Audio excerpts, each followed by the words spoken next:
திண்டுக்கல் மக்களவை தொகுதியை இந்தியாவின் முன்மாதிரி தொகுதியாக மாற்றுவேன் என எஸ்டிபிஐ வேட்பாளர் நெல்லை முகமது முபாரக் வாக்குறுதி அளித்துள்ளார்.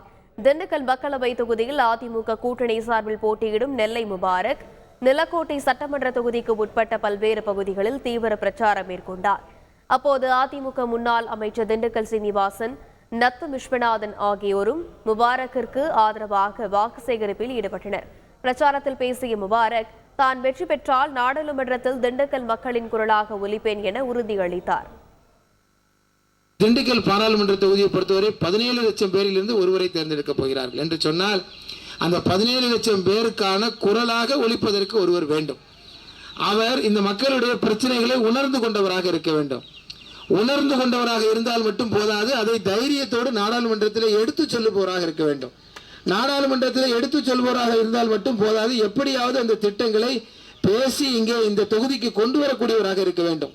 திண்டுக்கல்லை முன்மாதிரியான பாராளுமன்ற தொகுதியாக இந்தியாவிலேயே மாற்றி காட்டுவதற்கு எனக்கு நீங்கள் ஒரு வாய்ப்பளிங்கள். நாடாளுமன்றத்திலே செக்காப்பட்டியினுடைய, நிலக்கோட்டையினுடைய, திண்டுக்கலுடைய குரலாக ஒலிப்பதற்கு நான் தயாராக இருக்கிறேன். எனக்கு நீங்கள் அதற்காக நீங்கள் உத்தரவிடுங்கள். அதற்காக இரட்டை இலை சின்னத்திலே நீங்கள் முத்திரையிடுங்கள் என்று கேட்டு உங்களை நாடி வந்திருக்கிறேன். செய்திகளை உடனுக்குடன் தெரிந்து கொள்ள உடனே சப்ஸ்கிரைப் பண்ணுங்க.